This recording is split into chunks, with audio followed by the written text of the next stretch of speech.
So I hope you're all having a great day.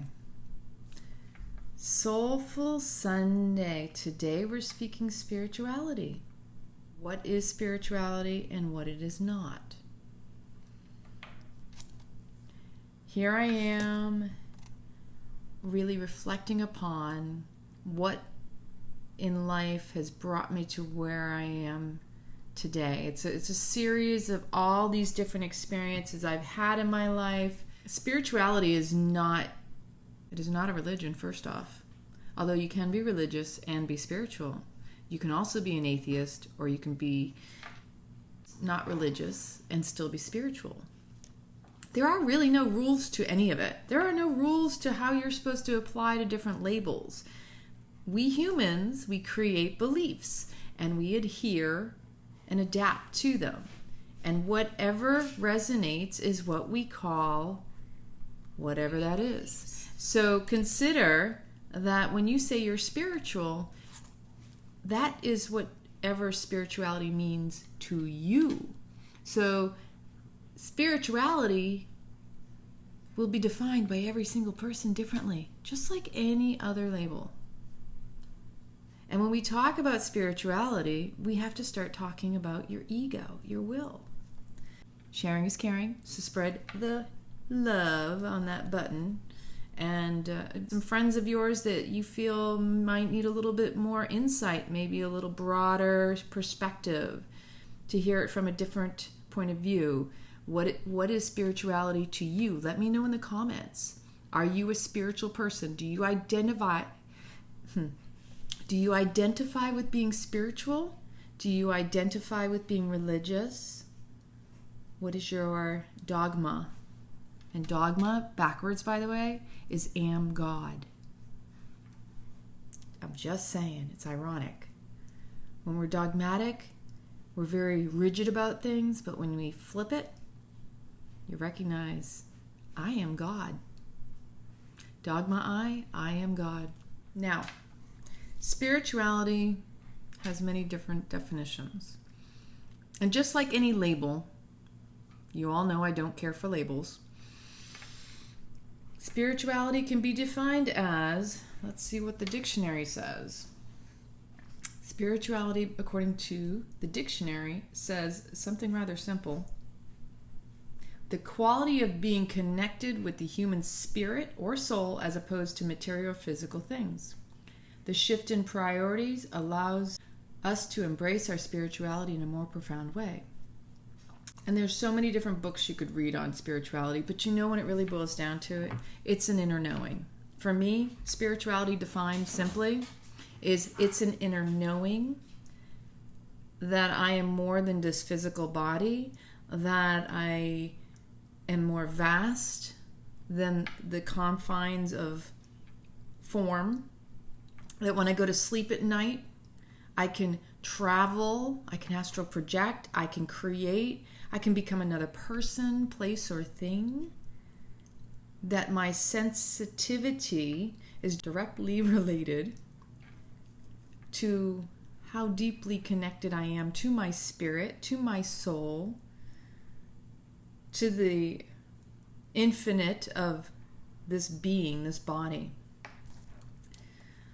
So spirituality to me, and ever since I was a little girl, meant I was connected to everything. And it's really easy to be selective in what you're connected to, but in true essence of connection, oneness, beingness, it means that you are connected to even the littlest things that you might not want to subscribe to, you might want to reject. But that's what the divide and conquer has done to most of us, is we have disconnected to even that which we might not resonate with, might not like, but we're still connected. And in order to be healthy and whole, we have to embrace it all. We are not just the good stuff. We're also sprinkled in with a little bit of nasty and bad and like silly and goofy, crying and sad. We are everything. And the more we're willing to embrace all of who we are, as opposed to just the things we kind of like and prefer, get out of our own dogma, get out of our own belief systems, the rigidity of adapting and adhering to only what we want, only what we feel good with. Because here's the thing. The more you're willing to sit in the discomfort, the more comfort you're going to feel. The more you reject the discomfort, the more you're creating more energy for that to come bouncing on back into your life, even more powerful. Because the true law of attraction is that where your attention goes, conscious and unconscious. So you may not want to believe it, but if you are saying, well, I know I deserve and I love myself, you're saying all the key phrase words.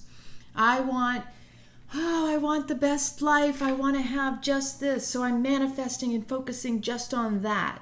But in the background, the unconscious, subconscious thoughts are also demoting. They're fighting against you. They're not necessarily working with you because it's over here saying, I don't feel worthy. Remember that time back when you were a little girl and your parents said such and such and it's stuck in your head and that tape keeps playing over and over again?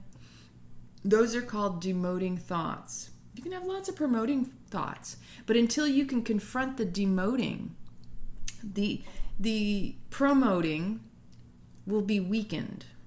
Just like the more you can embrace even your dark or your evil sides, because we all got them. Sometimes your mind goes into a different dimension of thoughts that you think, oh my gosh, I can't believe I thought that. Oh, forget it, cancel, clear, release. Like there's all sorts of methods that some people will do. Cancel, clear, release. I didn't think that, it doesn't exist. Listen, think of the Wizard of Oz. There's no place like home. There's no place like home. She clicks her heels because she doesn't want to be where she's at. And she never left where she was to begin with. This is the irony, is we are always going to be where we're at with all of it. You can physically be in one place and carry all that old baggage. So, many people will try to escape in many forms from the pains, the sufferings of their lives. An addiction will cause that. You'll either feed your fears, you'll numb yourself out with alcohol, drugs, shopping, clothes, even plastic surgery, or, you can come up with all sorts of things that are forms of addiction. But no matter what, the one thing remains constant, it's you.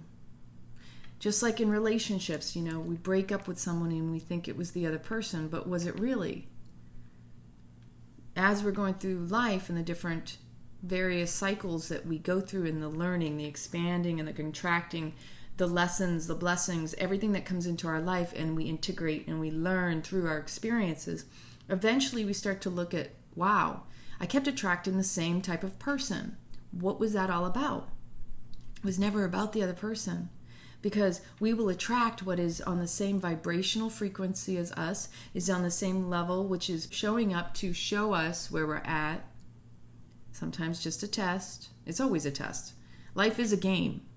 Anybody out there tells you differently is just denying it in themselves and in the world. But life is about finding how to play it in the most joyful manner possible. So in relationships, the same type of person keeps showing up to you. There's a common denominator, and it's you. You can keep running, you can move from town to town, and the same situations keep following you because the common denominator is you. The towns can change, the faces can change, the names can change. But if you're still living in the past, you will recreate every experience just like it was, but with different people, different players. The thing is we need to choose. And when we bring up spirituality, it is a direct correlation with how we relate to ourselves. Life is all about relation. How we relate to ourselves, how we relate to another, someone else shows up to us and how we relate to them is actually how we're relating to ourselves. We cannot, you can try, go hiding in a monastery, up in the mountains, in a cave, without having to still be confronted by the one thing that will never go away, and that is you, and this mind, and this body. unless you choose to go elsewhere. The truth of the matter is, until you're willing to be good with all that you are, to embrace every aspect of yourself, to reclaim all those parts of yourself that you have denied, that you have dismissed, that you have, shunned. Because guess what? Even the darkest part of you, it needs just as much of your love and light as the light side does. Because without the dark, you wouldn't illuminate in your light. And when you really get down to it, and the nitty-gritty is we're all striving and seeking the exact same thing. That's to be loved and to be able to love one another. So spirituality, we cannot get away from talking about the ego. We cannot get out of the mind. Words come from here. We may feel the essence of something, but the mind still processes and it still observes. So even if you're channeling, which I often will have these downloads and words will come out of my mouth, the ego, the mind, its job is to witness, is to pay attention, to be the observer of your thoughts, your actions, your deeds, all of it.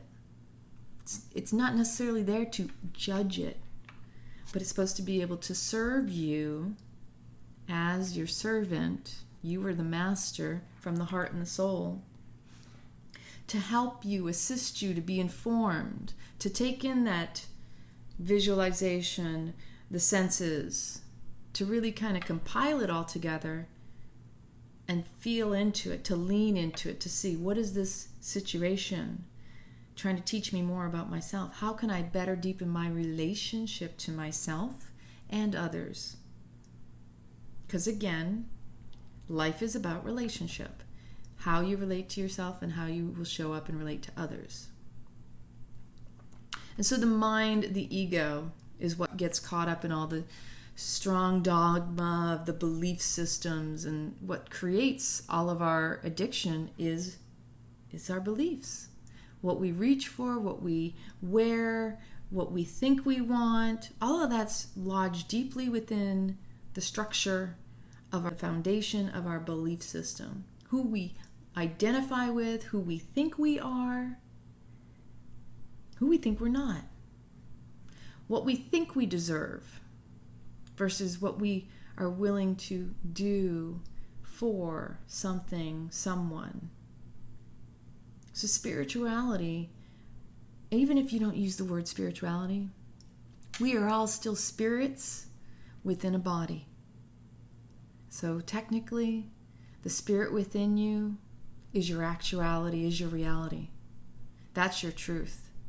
Your truth does not lie in the mind. The mind creates scenarios because it looks at the past. It only knows what it knows. It doesn't know what it doesn't know. It comes up with ideas based on information that you put into it. It's like a computer, people. So you give your mind, your ego gets this data, and it starts compiling information, puts it in there, goes, okay, this has happened in the past, and this is happening over here, and it's resembling something very familiar, and how can I compare, contrast, and come up with a new scenario? And it'll come up with infinite possibilities. But most of the times, it fails to recognize that there's always more possibilities beyond what it could fathom, create, conjure, or explore. So life is really exciting. And if you can get away from the dogma and you can get away from labels and being so attached to, I belong to this group or I belong to that group, whether it's in politics or sports or community or what have you. If you can get away from that and just recognize, we all just want to connect. It's a simple human need to connect to one another. That it really boils down to love. It's not just the answer, it's who we are. It's what we deserve, what we need. It's all encompassing.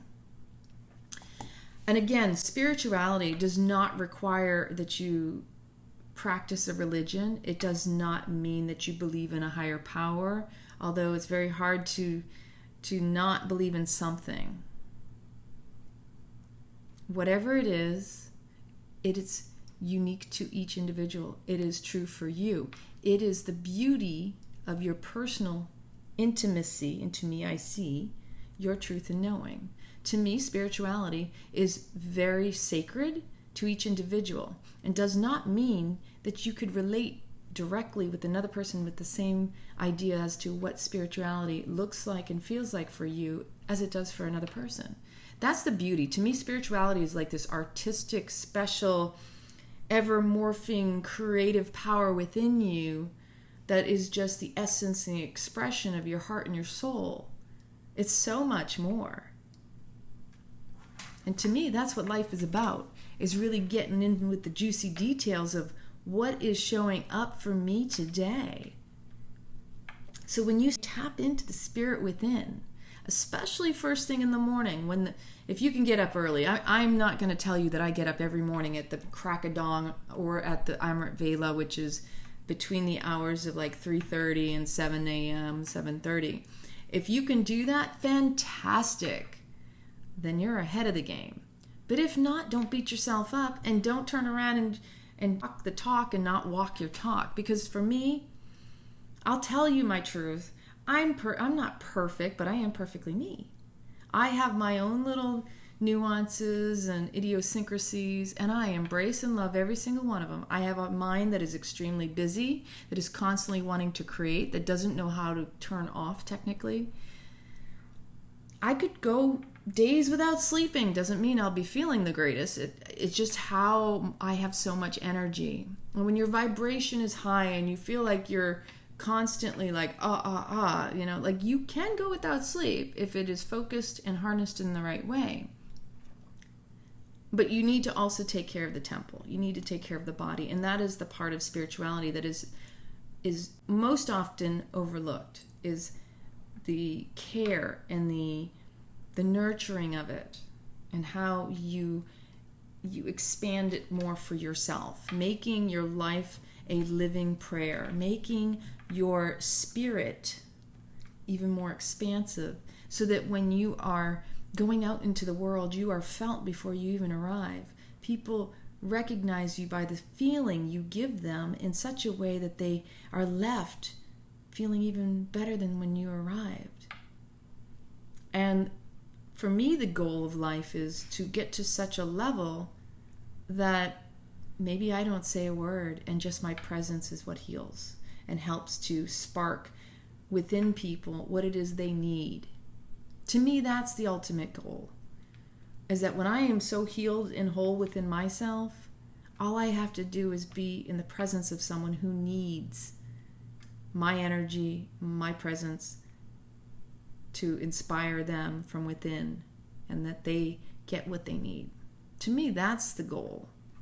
The true essence of love is felt on a level that's intangible. I think that's juicy. I think that's exciting. And that's what I strive for in this life. So my story of spirituality started when I was a little girl, and I just always knew I was connected. I couldn't explain it. Yes, I went to church. I went to Catholic schools up until the 4th grade. My grandmother was very Catholic, very religious, my dad's mom. She would go to church every Sunday and all of the holidays, and she would recite the rosary and the prayers. And I found that to be I admired that. I thought that was so beautiful. As a young child, I admired her grace, her ability to stay devoted and dedicated, to have such a regime, a practice, right? This behavior that she treated to be sacred. Her life was a prayer. And maybe there were times when she wasn't in her holiest. Maybe she got angry. Maybe she was human. But that was the one thing I admired in her the most, was her ability to keep to what maintained her spirit. So there's an example right there. Maybe for you, you're not religious, but you do something to maintain and uplift and elevate your own spirit. To me, that is spirituality. Your connection to the divine within you, or whatever it is you identify with, that's sacred. That's for you. For me, it's within me. When I was younger, it was also even more than that, and still today. that I would go out into the field, because in the Bible it even says, don't worship me within four walls. Because technically even the walls don't exist, but that's another story for another time. But the truth of the matter is it is in everything. And Yogi Bhajan, one of the Aquarian Age sutras, would say, if you can't see God in all, then you can't see God at all. And recognizing the other person is you, that in itself is recognizing their godliness, even if they're not in their most godly state.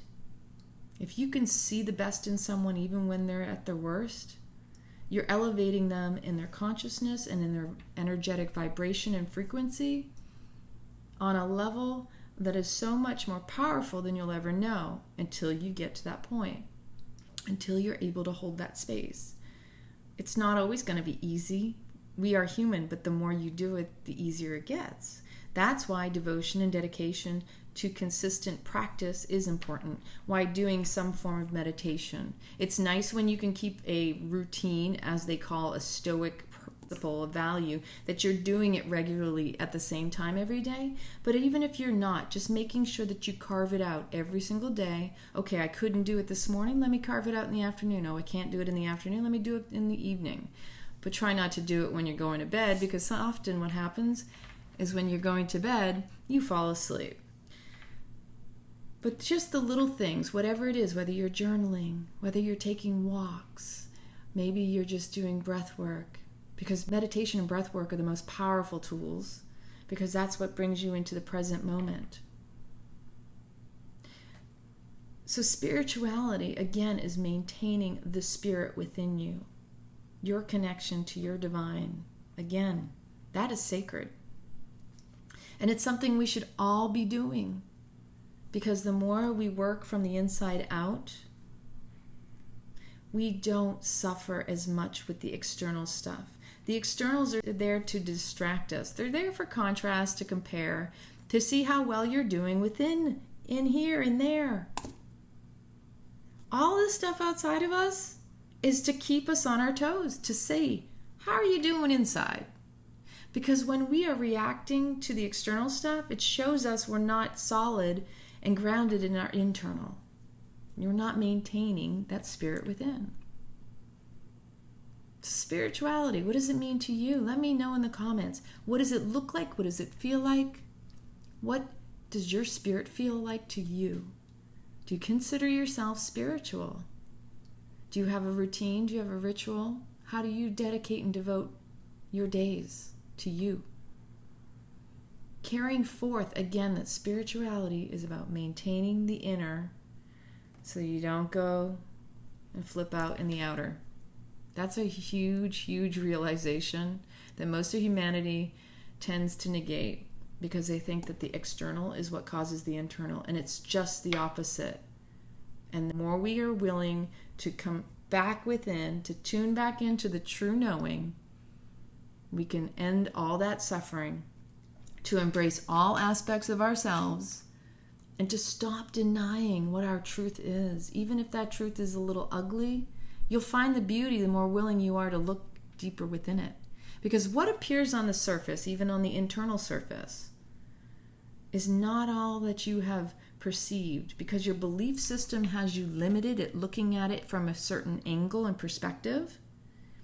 That if you could just stop for a moment, drop the old belief, and sit with it for a moment and just go, wow, you know, all this time I've been looking at this aspect of myself, denying myself this, because I felt it was ugly. I felt ashamed. I felt I wasn't worthy in that space. Hold that in your heart and start to look deeper at whatever that is.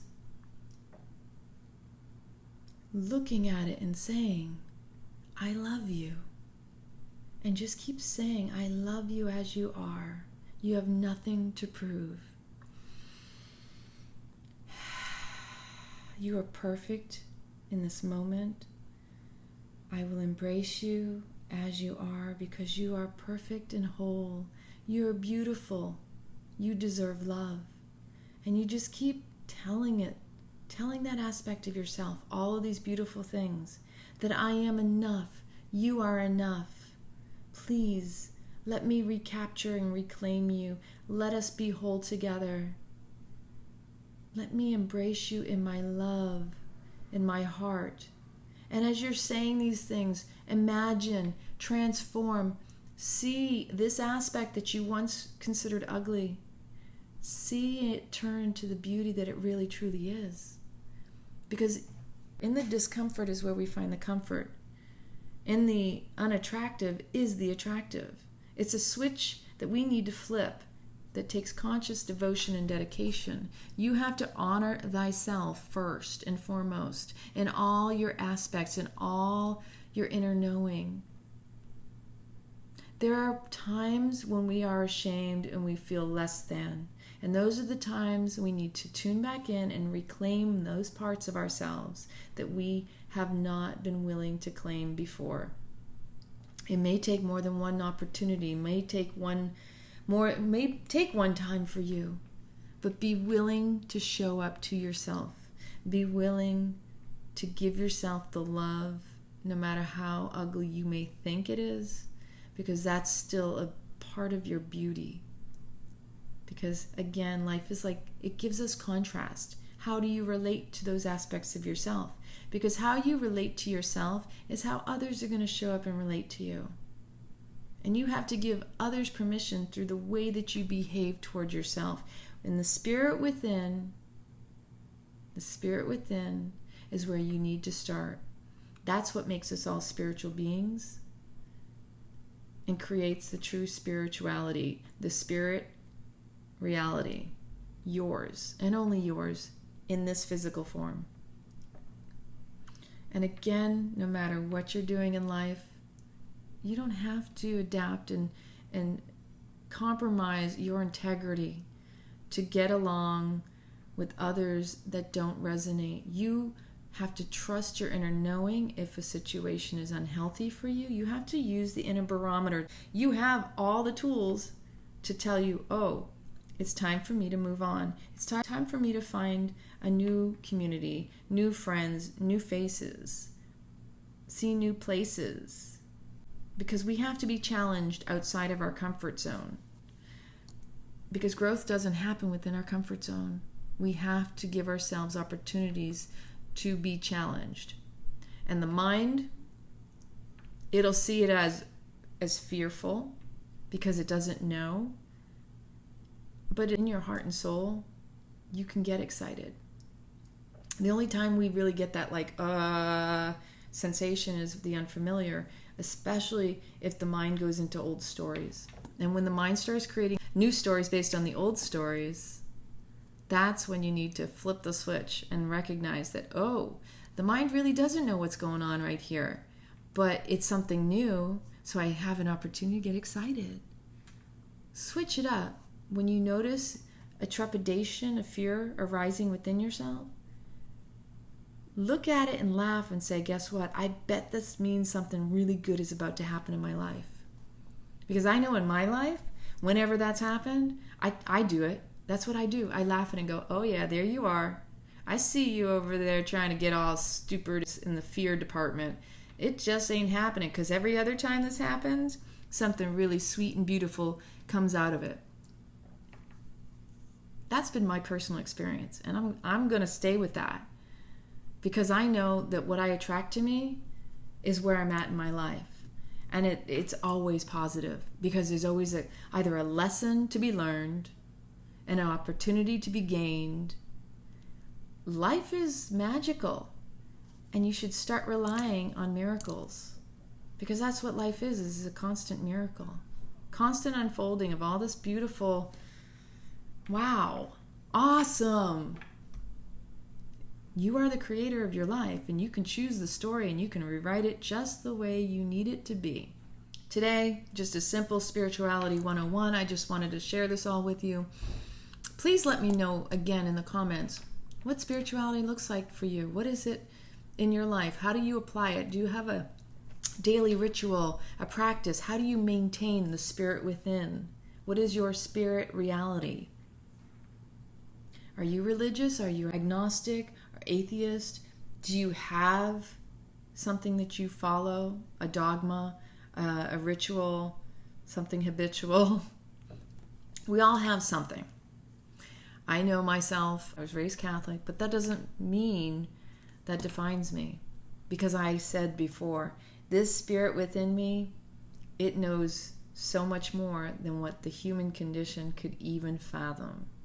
So tap into the resource, the richness within yourself.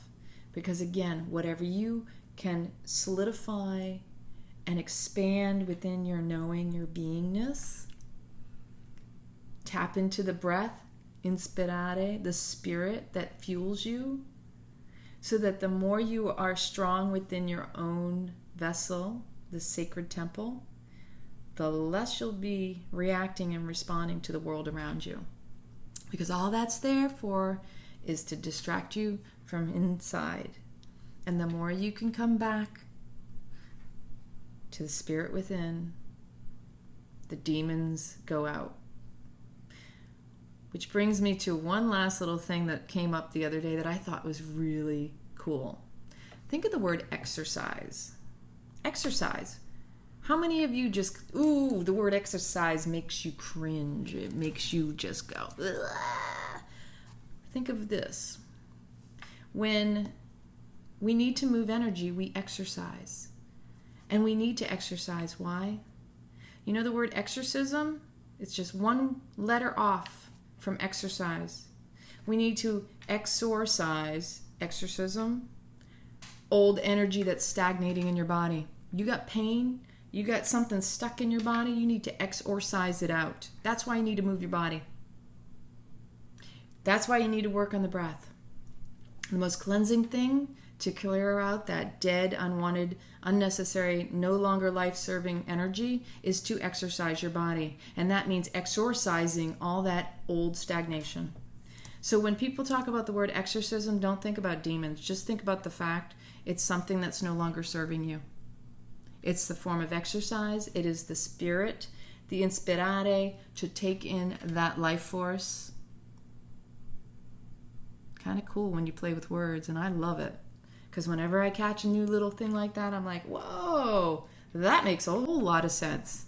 So exorcism was ever only about, if you really take it down to the etymology, to exorcise a spirit is to exercise, move the energy out.